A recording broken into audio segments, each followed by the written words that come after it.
Bismillahirrahmanirrahim. Assalamualaikum warahmatullahi wabarakatuh. Alhamdulillah, puji syukur atas kehadirat Allah Subhanahu wa taala sehingga hari ini kita masih bisa uh, berada di tempat kita masing-masing.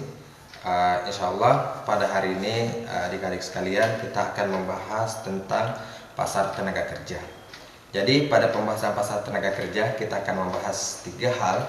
Yang pertama adalah dasar-dasar penentuan upah. Kemudian yang kedua adalah peran serikat pekerja, dan yang ketiga adalah diskriminasi. Jadi dalam pasar tenaga kerja ada peran dalam hal ini upah, kemudian ada peran dalam hal ini serikat pekerja, dan ada peran dalam hal ini berkaitan dengan diskriminasi. Oke, adik-adik sekalian, yang pertama kita akan bahas adalah dasar-dasar penentuan upah. Jadi kemudian dalam penentuan upah itu diturunkan dalam beberapa pembahasan. Yang pertama adalah tingkat upah umum. Jadi yang pertama adalah upah umum. Upah umum yang dibahas adalah upah real dan upah nominal. Apa yang dimaksud dengan upah real? Upah real adalah kekuatan daya beli dari satu jam kerja. Jadi upah yang didasarkan pada kekuatan daya beli dalam satu jam kerja. Sebagai contoh adalah ketika kita bekerja pada suatu tempat dan kita mendapatkan upah, dari upah itu kemudian kita bisa membelikan barang-barang yang untuk kebutuhan sehari-hari seperti pakaian, perumahan, dan lain-lain. Ketika upah meningkat, upah real meningkat ini, maka kemungkinan daya beli seseorang akan meningkat. Kemudian selain upah real ada upah nominal. Upah nominal ini di dalam bentuk misalnya berapa rupiahnya, misalnya 3 juta. Pertanyaannya, apakah peningkatan upah nominal akan meningkatkan upah real? Belum tentu. Karena upah nominal itu merupakan upah yang sekedar angka-angka, sedangkan upah real adalah berkaitan dengan kemampuan daya beli. Upah real itu dikaitkan dengan peningkatan pendapatan yang dikurangi dengan inflasi. Misalnya peningkatan pendapatan dari 3 juta menjadi 3.150.000. Ini misalnya 3 juta menjadi 3.150.000. Sedangkan inflasi itu 5%. Secara nominal ini meningkat 150.000, tetapi secara real itu tidak meningkat karena 5% ini sudah terserap pada peningkatan harga-harga atau pada peningkatan inflasi. Nah, itu tadi tentang upah real dan upah nominal. Ini adalah contohnya, misalnya 5% tadi, inflasi 5%, kan harga barang-barang itu naik 5%, maka secara otomatis itu akan sama mengurangi upah nominal. Jadi ini bukanlah kenaikan gaji, karena upah realnya tetap 3 juta. Kemudian yang kedua, kita masuk pada pembahasan yang kedua, yaitu permintaan terhadap tenaga kerja. Permintaan terhadap tenaga kerja, kita tahu semua bahwa ada yang sering kita sebut dengan produk marginal. Oke, pada produk marginal ada produk produktivitas marginal. Jadi teman-teman tahu minggu lalu kita membahas tentang produktivitas marginal. Produktivitas marginal itu adalah bagaimana seseorang bisa berkontribusi terhadap usaha yang menimbulkan keuntungan. Nah, perbedaan produktivitas marginal ini digambarkan dalam grafik seperti ini. Misalnya, ini adalah produk marginal. Ini adalah tenaga kerja.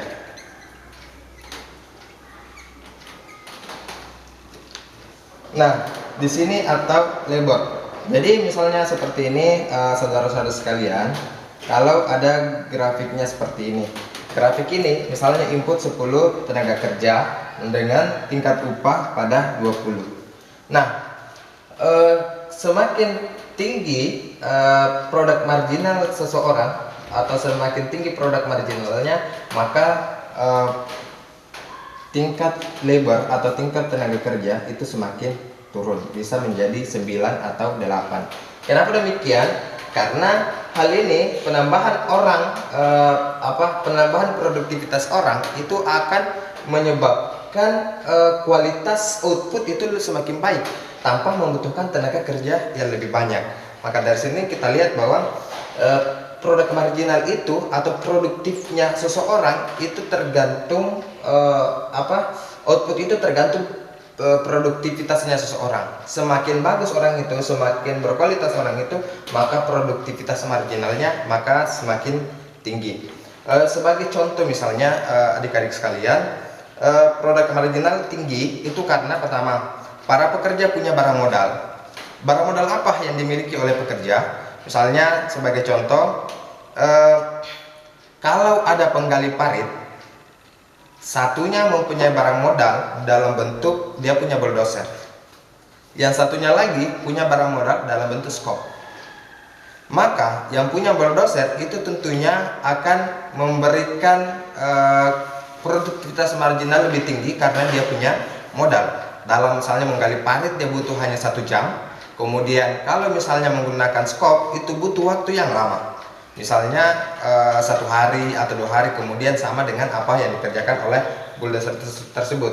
Makanya produk marginalnya semakin tinggi sementara produktif tenaga kerjanya sedikit.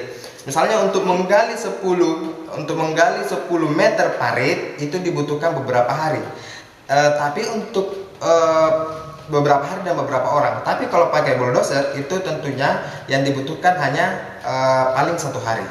Nah, disitulah dilihat bahwa produktivitas marginalnya seseorang lebih tinggi karena dia punya barang modal. Kemudian yang kedua, dia semakin tinggi produk marginalnya karena tingkat pendidikannya. Semakin tinggi pendidikan seseorang, maka semakin tinggi pula tingkat produktivitasnya.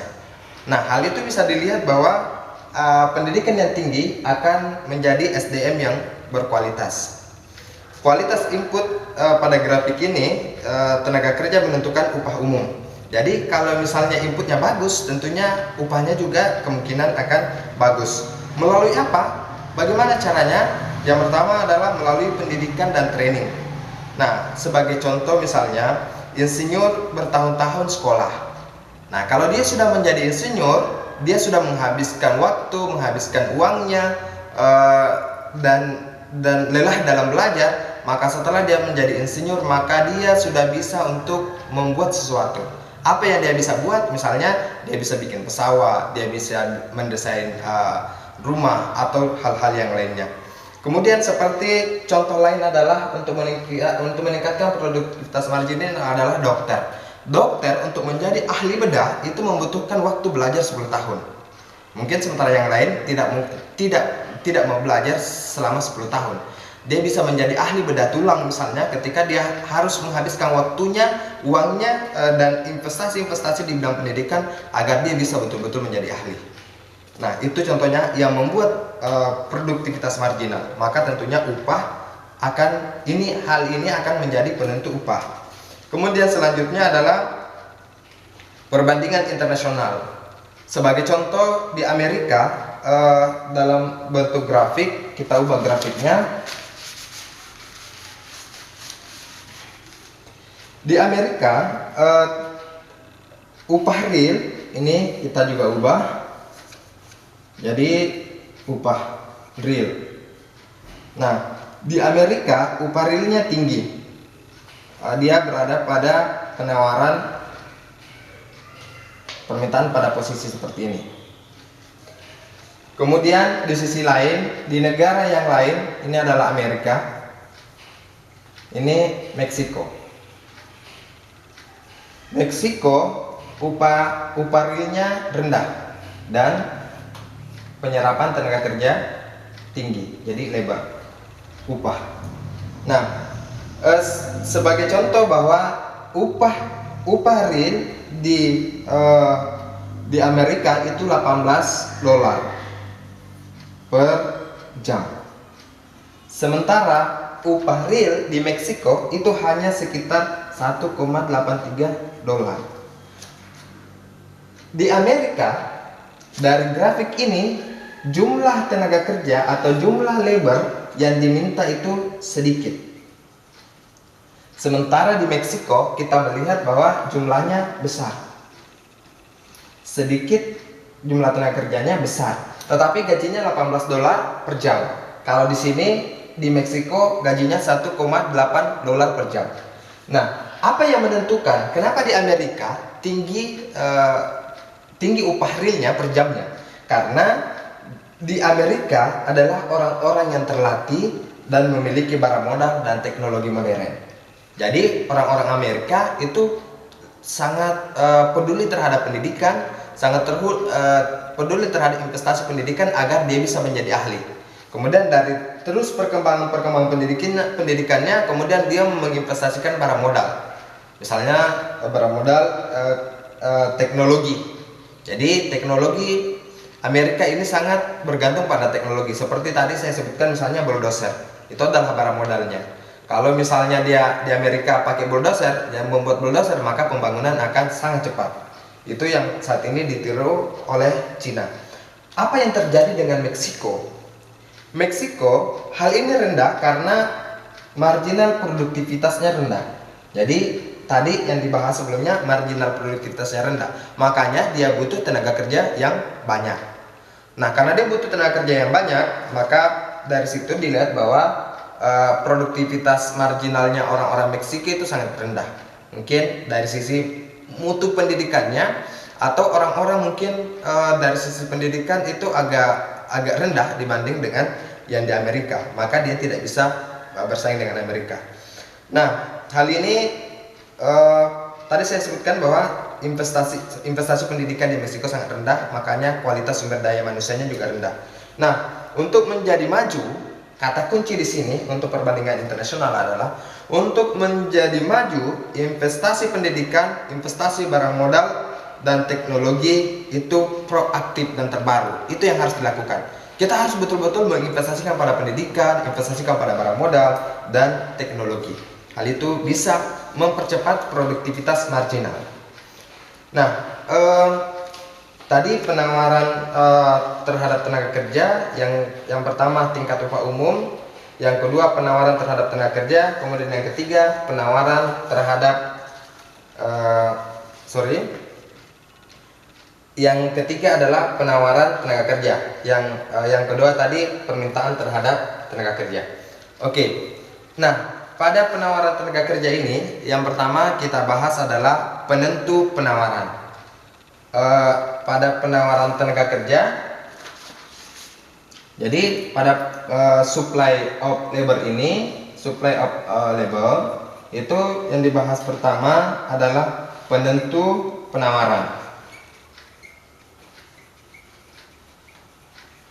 Kemudian yang kedua adalah perbedaan upah.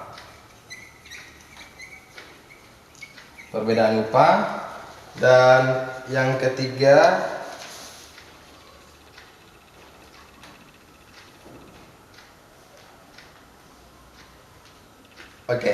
hanya dua, penentu penawaran dan perbedaan upah.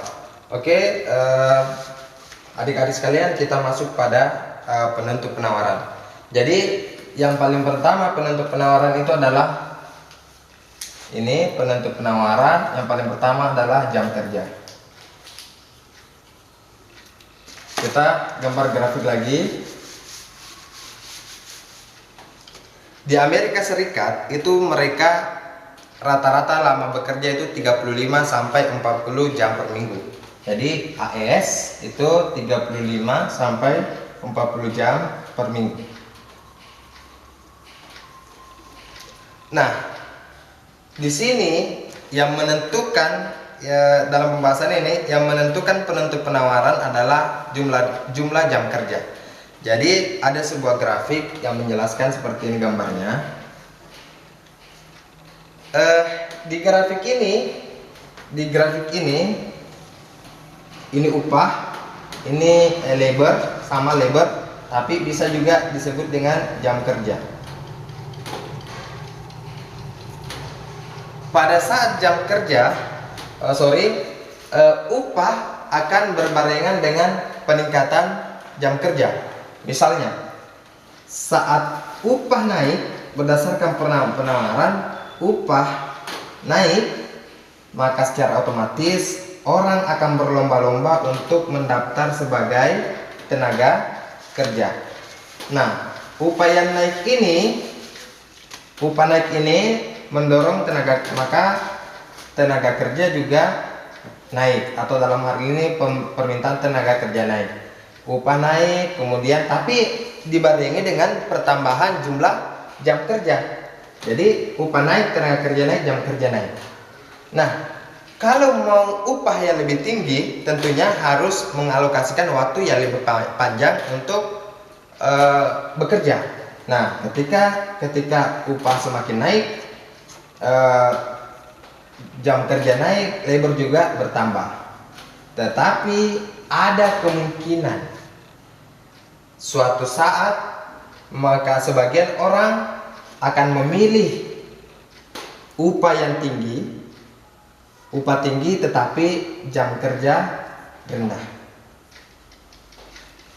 Atau juga bisa dalam perusahaan upah tinggi tetapi lebarnya sedikit. Kalau di sini ini peningkatan upah dari grafik ini ke atas terus ke atas, itu dibarengi dengan jam kerja yang semakin banyak, jumlah tenaga kerja juga semakin banyak. Tetapi ada pada titik di sini itu akan berbalik. Dia akan berpikir bahwa saya sudah bosan bekerja, makanya dia menarik diri, dia tidak mau bekerja lagi dengan jumlah waktu yang begitu banyak, tapi dia hanya mau bekerja kalau upahnya dinaikkan dan jumlah jam kerja diturunkan. Nah, di sini di grafik ini ada namanya efek substitusi dan efek pendapatan. Pada efek substitusi ini, pada lingkaran ini namanya efek substitusi.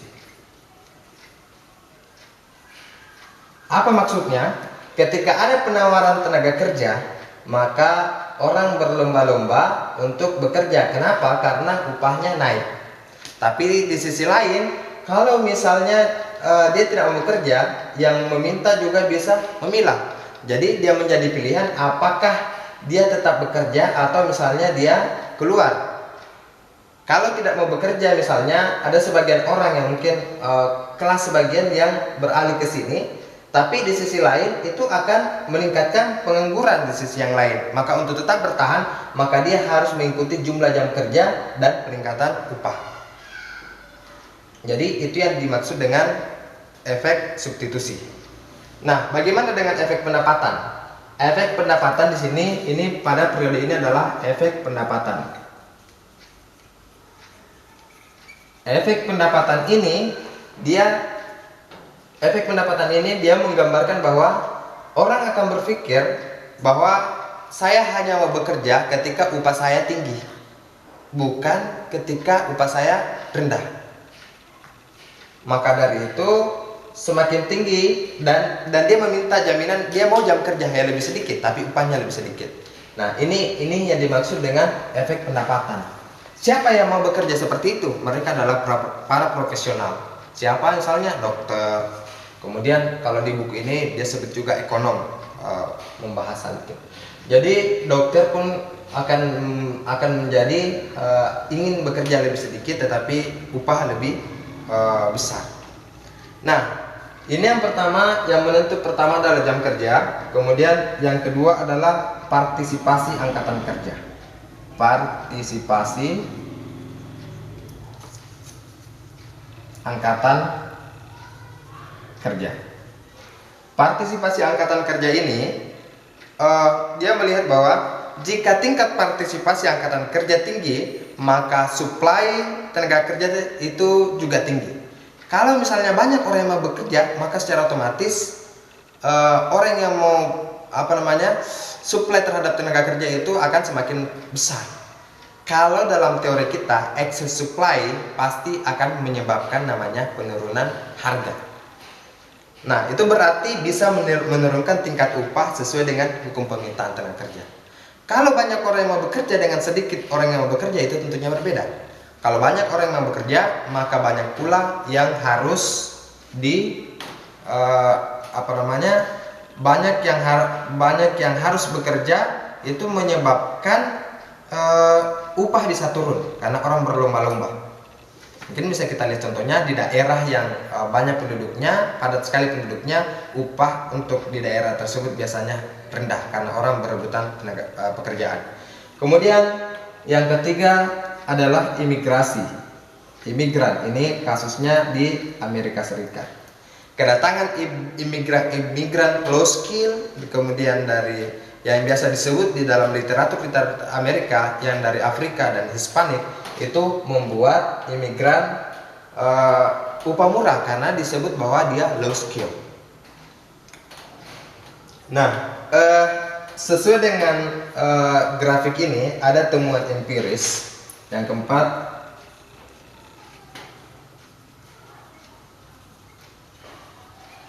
temuan empiris itu yang dimaksud adalah dari grafik ini, kita kembali pada grafik ini.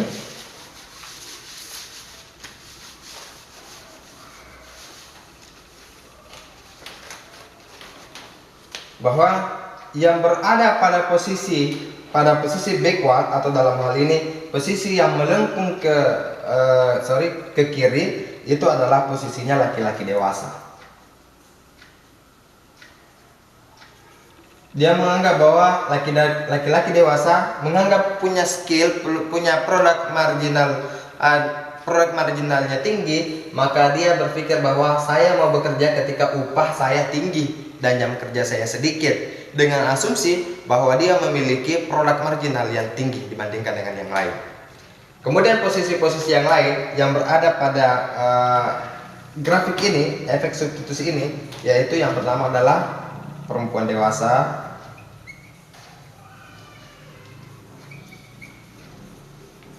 kemudian yang kedua remaja. Nah, tapi secara keseluruhan, secara umum kalau dirata-ratakan itu penduduk keseluruhan.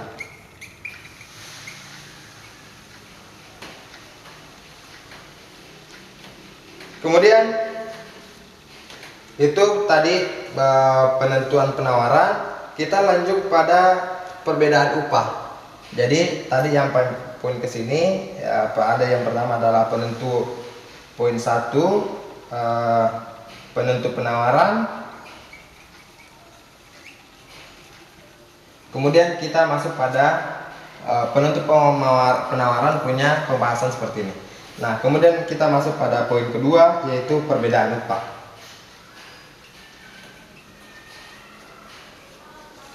Apa yang dimaksud dengan perbedaan upah? Perbedaan upah pada poin ini adalah setiap orang itu dengan satu orang dengan orang yang lainnya itu tentunya memiliki perbedaan upah. Kenapa demikian?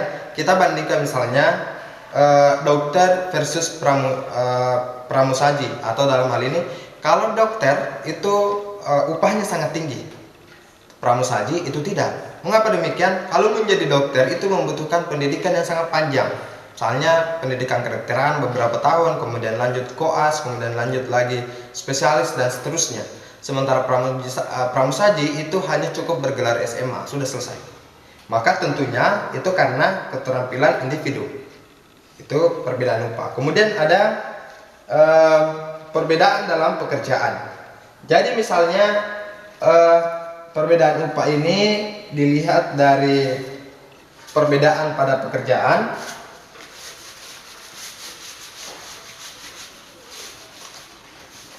Oke, saya tarik ulang. Sekali lagi, perbedaan upah ini dipengaruhi oleh, pertama, perbedaan dalam pekerjaan. Dalam pekerjaan. Perbedaan dalam pekerjaan yang pertama adalah petugas pembersih kaca pencakar langit.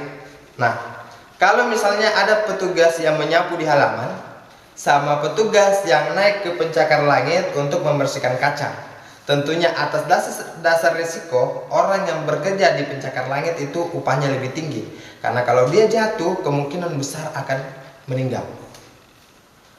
Makanya diberikan upah yang tinggi. Kemudian bagaimana dengan upah yang pekerja atau yang bertugas malam?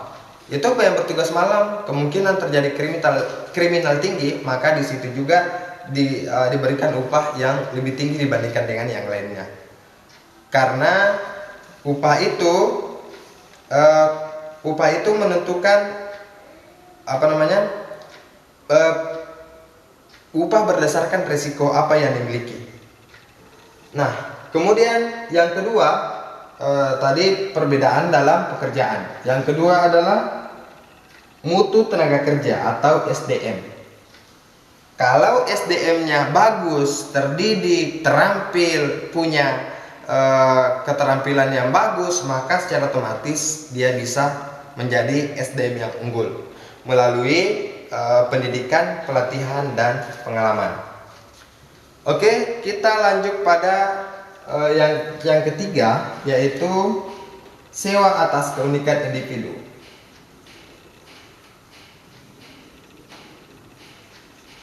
Apa yang dimaksud dengan keunikan individu? Misalnya Michael Jackson. Michael Jackson memiliki keunikannya, yaitu dia bisa menari.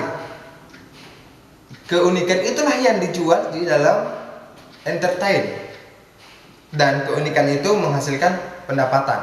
Sebagai contoh Michael Jackson ataupun Bill Gates yang punya keunikan dalam software. Kemudian yang keempat adalah segmentasi, pasar segmentasi. Pasar segmentasi ini yang berupa dokter itu mahal karena memang misalnya pasar dokter itu mahal karena membutuhkan pendidikan yang begitu panjang. Maka tidak heran ketika dia mahal, dia mahal karena pendidikan itu yang sangat lama. Kemudian contoh lain adalah yang misalnya yang terjadi, ada sektor-sektor tertentu, misalnya di Indonesia ada grup perbankan, ini keluarganya si ini, ada grup yang menguasai pertambangan, itu grupnya ini. Karena itu ada segmentasi. Karena apa? Itu karena jaringan yang sudah terbentuk. Seperti kasus di Korea misalnya, di Amerika rata-rata yang punya minimarket adalah orang Korea, karena yang punya grup besar adalah orang Korea pula. Karena jaringan itu mereka saling membantu, dan sehingga mereka berpikiran bahwa setiap segmentasi ada orang-orangnya tersendiri. Oke, itu pembahasan untuk pasar, dasar-dasar penentu upah. Kita masuk pada poin kedua, B, yaitu ilmu ekonomi tentang serikat pekerja.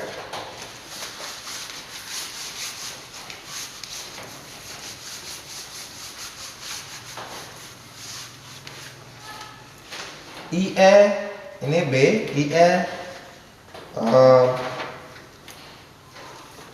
tentang serikat pekerja.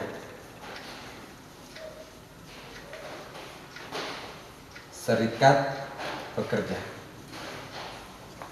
Oke, yang dibahas adalah yang pertama, ada sejarahnya.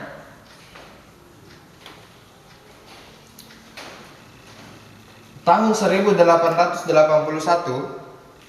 ini mulai terbentuk di Amerika, yang dipelopori oleh Samuel Gompers. Nah, dia mengatakan bahwa serikat pekerja itu not to against capitalism. Jadi tidak untuk melawan kapitalisme, tapi berkolaborasi dengan kapitalisme. Dengan target perjuangan upah tinggi, jam kerja sedikit, kemudian kondisi kerja lebih baik. Intinya, apa yang diperjuangkan oleh Samuel Gompers adalah bagaimana membagi kue keuntungan yang ada di perusahaan. Tidak menghisap sebagaimana dikatakan oleh Karl Marx tenaga kerja, tetapi kita membagi kue agar semua bisa merasa nyaman. Itu yang diperjuangkan oleh Samuel Gompers. Nah, kemudian dari awal perjuangan itu maka terbentuklah peristiwa tawar-menawar dengan pemerintah, yaitu menawar secara kolektif yang dalam bentuk undang-undang. Kalau di Indonesia ada namanya Undang-Undang Tenaga Kerja yang berisi peraturan perundang-undangan di bidang tenaga kerjaan. Jadi upah ini peraturan undang-undang ini, maka ditetapkanlah yang namanya UMR, upah minimum regional. Nah, dalam sejarah ini perjuangan serikat buruh adalah bagaimana meningkatkan upah pekerja. Nah, kemudian yang kedua, bagaimana serikat pekerja menaikkan upah? Ini yang pertama sejarah, kemudian yang kedua adalah cara serikat buruh menaikkan upah. Bagaimana caranya? Ya, maaf, menurut buku Samuelson ini dan apa yang disampaikan oleh Samuel Gompers, bahwa serikat buruh yang dia lakukan adalah pertama, membuat kelompok namanya serikat buruh. Setelah terbentuk kelompok serikat buruh, di sini masih banyak buruh-buruh yang lain yang tidak masuk dalam serikat. Yang dia perjuangkan siapa? Yang sudah masuk dalam lingkaran. Buruh yang ada di luar lingkaran itu tidak ada urusan dengan serikat buruh. Yang diperjuangkan buruh adalah yang ada dalam lingkarannya. Nah, dengan cara memonopoli suplai tenaga kerja, untuk kenaikan upah hanya berlaku bagi anggota serikat. Saya gambarkan contohnya seperti ini. Mungkin menurut saya ini adalah kalau menurut buku ini adalah langkah-langkah yang kurang baik karena seperti ini. Nah, suplai tenaga kerja seperti ini, demand tenaga kerja seperti ini, berada pada titik equilibrium pada titik ini. Kemudian di titik ini ada suplai tenaga kerja. Apa yang dilakukan oleh buruh, oleh tawar-menawar antara supplier dan demander untuk menentukan upah? Yang pertama, ketika tingkat equilibrium, maka jumlah tenaga kerja ada pada titik X, pada titik ini atau titik E. Jadi jumlah yang diminta misalnya 30 orang contohnya ya. Soalnya 30 orang yang diminta di sini untuk bekerja dengan tingkat upah ada pada posisi ini. Nah, apa yang dilakukan serikat buruh berdasarkan apa yang dijelaskan oleh Samuelson di dalam bukunya ini? Dia menganggap bahwa peningkatan upah, serikat buruh meminta pertama, tingkatkan upah. Oke, kalau kita tingkatkan upah, itu mungkin akan bergeser ke sini. Namun apa yang terjadi? Maka suplai tenaga kerja akan bergerak menuju ke area ini. Upah naik ke sini, tetapi tenaga kerja tinggal 25. Berarti apa yang terjadi saudara-saudara sekalian, adik-adik sekalian? Berarti ada peningkatan pengangguran. Ini bukan saya yang katakan, tapi dari apa yang telah disampaikan oleh Paul Samuelson ini, bahwa peningkatan upah ini akan menurunkan pekerjaan orang, akan menghilangkan lapangan pekerjaan orang yang lain. Itu strateginya, itu strategi serikat, bahwa yang ada dalam lingkarannya itulah yang menjadi prioritas kita untuk kita bantu. Itu bukan urusan kita. Maka itu akan membuat orang-orang yang tidak berserikat akan menjadi termarginalkan, tetap berada pada upah yang rendah. Kemudian kita masuk pada tadi bagaimana cara. Kemudian kita masuk pada yang ketiga, yaitu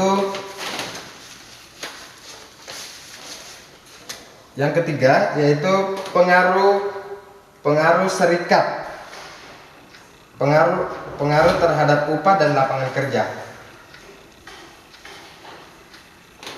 Pengaruh terhadap upah dan lapangan kerja. Jadi pengaruh terhadap upah dan lapangan kerja ini bagi anggota serikat itu hanya sampai 10-15%. Jadi orang yang ada dalam serikat yang pada saat itu adalah dia mengalami peningkatan pendapatan 10-15%. Nah, yang di luar serikat pendapatannya lebih rendah, antara 10-15%. Nah, kemudian ada pertanyaan-pertanyaan, apakah serikat pekerja menaikkan upah? Menurut hasilnya sangat sedikit pengaruhnya. Jadi pengaruh serikat terhadap peningkatan upah menurut hasil ini adalah sedikit.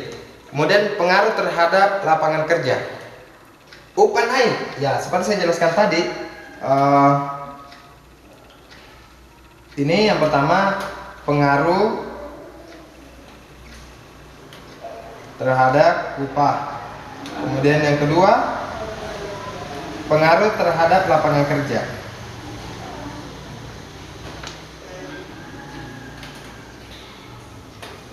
Nah, ini saya jelaskan tadi bahwa peningkatan upah akan menurunkan lapangan kerja. Upah naik tapi pengangguran meningkat. Itu berarti bahwa itu hanya kondisi sesaat. Bahwa apa yang diperjuangkan itu kondisi sesaat.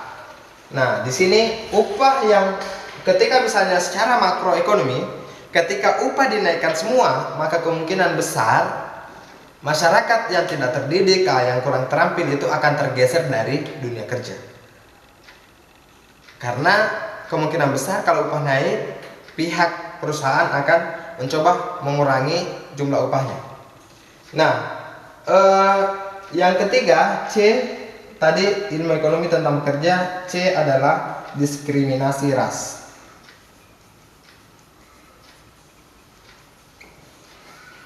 Pada pembahasan ini tidak terlalu panjang, inti dari diskriminasi ras itu adalah misalnya begini. Kalau di Amerika dulu, tidak lagi entah sekarang seperti apa, dulu orang-orang Hispanik, orang-orang Afrika itu sangat dikenal dengan istilah kelas sekian, karena mereka menganggap bahwa orang-orang yang harus diutamakan adalah orang-orang Amerika itu sendiri. Dia harus menjadi nomor satu. Bahkan tingkat pekerjaan yang sama itu, hasil yang sama, output yang sama, tapi gaji bagi orang-orang kulit putih jauh lebih besar dibandingkan dengan gaji orang-orang kulit hitam atau bangsa Hispanik. Ini tentang diskriminasi. Nah, misalnya di sini kalau di Indonesia kita lihat kasusnya, mungkin ada sebuah kelompok yang menyatakan bahwa jangan mempekerjakan orang sana, dia orang kasar dan suka marah-marah. Jangan pekerjakan orang yang bagian timur sana karena dia tidak punya skill. Jadi diskriminasi ras, agama itu juga menjadi bagian dari penentu